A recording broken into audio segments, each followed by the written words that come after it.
Alright, class 10, and now we move on to the revision of lab chapter 6, manufacturing industries. पिछले 7 lecture में you have seen about the whole chapter, okay. अब देखते हैं उसको revise करते हुए देखते हैं कि वो पॉइंट्स आपके दिमाग में हैं अभी भी या नहीं है। If you don't remember all those points, so take a look again, okay. So first of all manufacturing की जो डेफिनेशन थी वो आपको क्या बताई गई थी कि manufacturing is production of things in large quantity adding value to them, उसे मैन्युफैक्चरिंग कहते हैं। ठीक है, चीज़ों का ज़्यादा नंबर में बनना मैन्युफैक्चरिंग कहलाता है। ये किस में होता है? सारा इंडस्ट्रीज में होता है, with the help of machine, with the help of technique. Importance of manufacturing industries for India. Manufacturing की इंपॉर्टेंस क्या है? मैन्युफैक्चरिंग की इंपॉर्टेंस है कि ये जॉब क्रिएट करती है, एम्प्लॉयमेंट यहाँ पे बहुत ज़्यादा आता है। इसके अलावा वैल्यू एडिशन करती है, जो भी प्रोडक्ट आपका होता है उसमें वैल्यू ऐड कर देती है। जैसे शुगर केन को शुगर में कन्वर्ट कर दिया, ठीक है, तो शुगर जो है उसकी वैल्यू बढ़ गई शुगर केन की। ठीक है, कॉटन को कपड़े में कन्वर्ट किया तो उसकी वैल्यू बढ़ गई। तीसरा, इससे जो खेती पर लाइबिलिटी, जो बोझ है वो कम हो जाता है। जो लोग खेती पर डिपेंड है वो इंडस्ट्रीज में काम कर सकते हैं और इंडस्ट्रीज में उनको अच्छा पैसा मिल सकता है। इसके अलावा यहाँ पर आप एक्सपोर्ट कर सकते हो, आपकी जीडीपी में काफ़ी अच्छा कंट्रीब्यूशन ये देती है। मैन्युफैक्चरिंग इंडस्ट्रीज भारत जैसे देशों के लिए जहाँ पर हाई पॉपुलेशन है, एम्प्लॉयमेंट की रिक्वायरमेंट है और देश को रिचेस्ट कंट्री में आना है, तो मैन्युफैक्चरिंग इंडस्ट्रीज का रोल बहुत इंपॉर्टेंट है भारत जैसे देशों के लिए। Agriculture and industry in India are interdependent on each other. Bharat में खेती और इंडस्ट्री एक दूसरे पर डिपेंड है। आपको पता है, खेती जितनी ज़्यादा प्रोडक्शन देगी, जितना ज़्यादा प्रोडक्शन यहाँ से आएगा उतना इंडस्ट्रीज को रॉ मटेरियल मिलेगा और इंडस्ट्रीज उतना ही जो प्रोडक्ट है वो बनाएगी और उतना ही ज़्यादा इनकम होगी। इसी तरह इंडस्ट्रीज जितनी ज़्यादा नई नई टेक्निक लेकर आएगी, नई नई मशीनें बनाएगी, उतना ही एग्रीकल्चर को फायदा होगा। तो इस तरह से एग्रीकल्चर और इंडस्ट्री साथ साथ चलते हैं। Factor which affect the location of an industry. अब इंडस्ट्री लगाने की जब बात आती है तो आप किस बातों पर गौर करेंगे? सबसे पहला आपका होगा रॉ मटेरियल, कि आपका रॉ मटेरियल दूर से तो नहीं आ रहा। दूसरा, आपके पास पावर सप्लाई अच्छी हो उस इलाके में। तीसरा, लेबर आपके पास सस्ती हो, आसपास के इलाकों से आती हो। इसके अलावा मार्केट नज़दीक होनी चाहिए इंडस्ट्री के, ताकि सामान को जल्दी से जल्दी मार्केट तक पहुंचाया जा सके। इसके अलावा कैपिटल, पैसा बहुत इंपॉर्टेंट होता है। तो these are the factor which affect the location of an industry. किसी भी इंडस्ट्री के लोकेशन को ये फैक्टर प्रभावित करते हैं। ये फैक्टर जितने ज़्यादा रीच में होंगे, जितनी ज़्यादा पहुंच में होंगे, उतना ही इंडस्ट्रीज के लिए कॉस्ट कम होगा, उतना ही खर्चा कम होगा। और खर्चा कम का मतलब है इंडस्ट्रीज को ज़्यादा फायदा होगा, ज़्यादा बेनिफिट होगा। क्लासिफिकेशन हमने देखी थी कि क्लासिफिकेशन पहली थी रॉ मटेरियल के बेस पे, एग्रो बेस और मिनरल बेस। मेन रोल के आधार पे बेसिक और कंज्यूमर इंडस्ट्री। कैपिटल इन्वेस्टमेंट के बेसिस पे थी small scale, large scale. Ownership के बेस पे थी public, private, cooperative, joint sector. बल्कि एंड वेट रॉ मटेरियल के आधार पे थी हैवी मटेरियल और लाइट इंडस्ट्रीज, हैवी इंडस्ट्रीज और light industries. Agro based industry, जैसे इसके नाम से ही आपको पता चल रहा है कि एग्रीकल्चर पर बेस्ड होती है, जैसे शुगर केन है, कॉटन है, तो they are the agro based industries.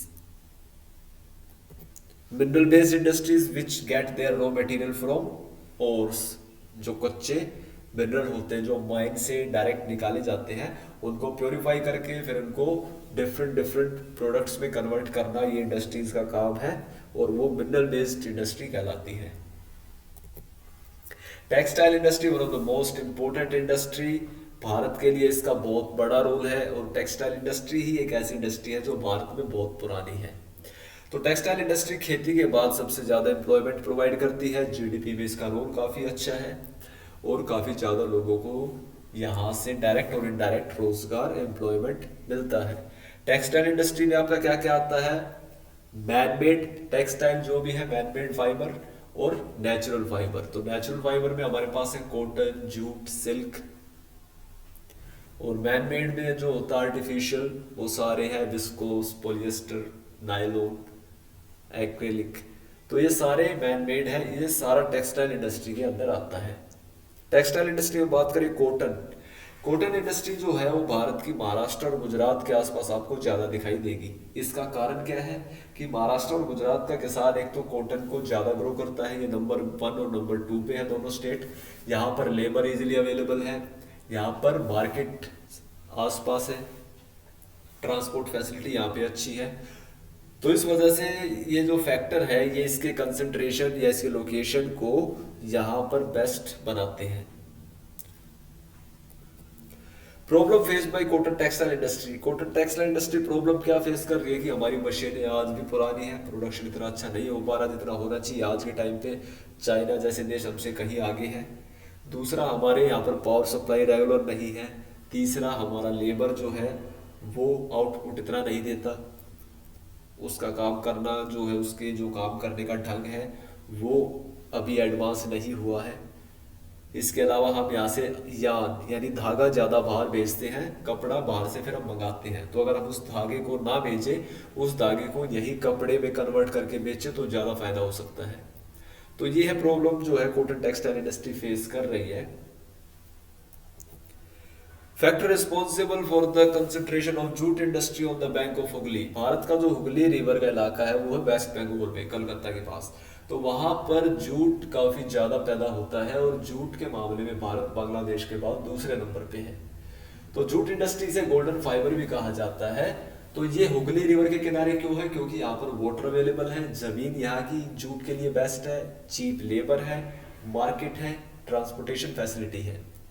ये सारे फैक्टर इसके लिए बेस्ट है जूट इंडस्ट्री के लिए हुगली रिवर के किनारे।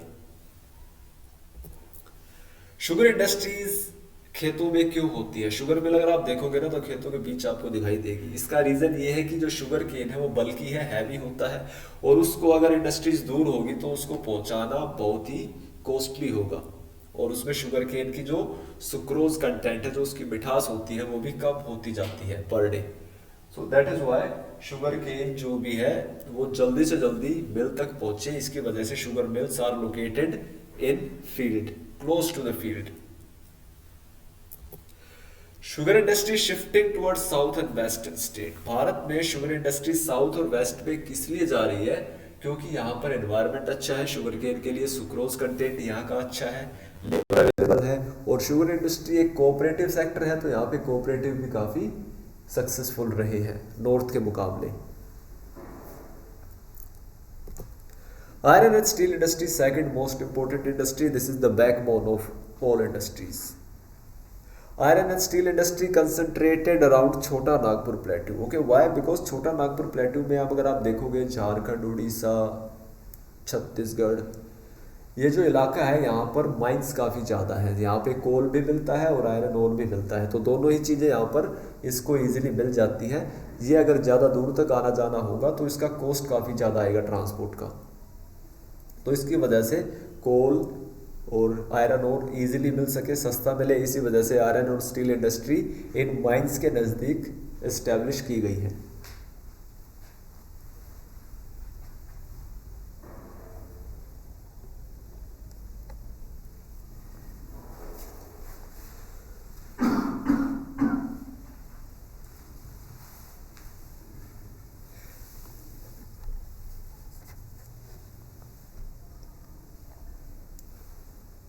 तो इसमें अगर आप देखोगे तो टाटा आयरन स्टील कंपनी है, steel authority of India limited है, these all are situated around these areas. Aluminium characteristics and uses, aluminium की कैरेक्टरिस्टिक्स क्या है इसकी? वही कि ये लोहे और आयरन स्टील के मुकाबले ये मजबूत है, दूसरा लचीला है, आप इसको इजीली कन्वर्ट कर सकते हैं तार, प्लेट्स या रोड्स किसी में भी। इसके यूजेस क्या क्या है? एरोप्लेन इससे बनता है, बर्तन इससे बनाए जाते हैं। तो इसका फ़ायदा ये होता है कि मजबूती भी है, हल्का भी है, और मैलिएबल भी है, डक्टाइल भी है। इलेक्ट्रॉनिक इंडस्ट्री, इलेक्ट्रॉनिक इंडस्ट्रीज में आपका इलेक्ट्रॉनिक का जितना भी गुड्स है वो आता है, और इसमें इंफॉर्मेशन टेक्नोलॉजी की इंडस्ट्री आती है जो 21st सेंचुरी की इंडस्ट्री कही जाती है, और ये बहुत इंपॉर्टेंट इंडस्ट्री है तीसरे नंबर पे। कॉटन टेक्सटाइल, इसके बाद नंबर आता है आयरन स्टील, और फिर तीसरा है इंफॉर्मेशन टेक्नोलॉजी इंडस्ट्रीज। ये आप ज़रूर तीनों इंडस्ट्री अपनी फिंगर टिप्स पे रखें। अगर आपको ये पूरे इसके बारे में पता होगा तो बहुत ज़्यादा चांसेस है कि क्वेश्चन इन्हीं में से पुटअप होता है। तो इलेक्ट्रॉनिक इंडस्ट्री या आईटी इंडस्ट्री काफ़ी इंपॉर्टेंट है, क्योंकि इसमें आप देखोगे कोई मशीनरी सेटअप नहीं करनी हैवी, कोई आपको रॉ मटेरियल इतना हैवी नहीं चाहिए, कोई प्रोसेसिंग, कोई जितनी ज़्यादा पावर सप्लाई नहीं चाहिए, और जबकि इससे बनने वाला प्रोडक्ट जो सॉफ्टवेयर की अगर बात करें तो काफ़ी महंगा बिकता है। तो एक ऐसी इंडस्ट्री आपके लिए जिसमें इनकम बहुत ही ज़्यादा है, डॉलर में कमाई है, और इनपुट इतना अच्छा नहीं है जितना बाकी इंडस्ट्रीज़ में इनपुट लगाया जाता है। तो यहाँ पर आपको एजुकेटेड मैन पावर चाहिए, कंप्यूटर चाहिए, बस आपकी इंडस्ट्री स्टार्ट। फिर आप सॉफ्टवेयर बना बना के बेचते हैं और उससे फिर आपकी इनकम काफ़ी अच्छी होती है। तो आईटी इंडस्ट्री काफ़ी इंपॉर्टेंट है, फीमेल यहाँ पे काफ़ी ज़्यादा काम करती है, डॉलर में कमाई करवाती है, और ये जो है बहुत ही बड़ा रोल प्ले कर रही है भारत की फॉरेन अर्निंग में। जो विदेशों से हमारी कमाई होती है उसमें आईटी सेक्टर का रोल काफ़ी इम्पोर्टेंट है, क्योंकि भारत में बिजनेस प्रोसेस आउटसोर्स के सेंटर सेटअप किए गए हैं, जिसे कॉल सेंटर भी कहा जाता है। तो ये इम्पोर्टेंट इंडस्ट्री है हमारे लिए।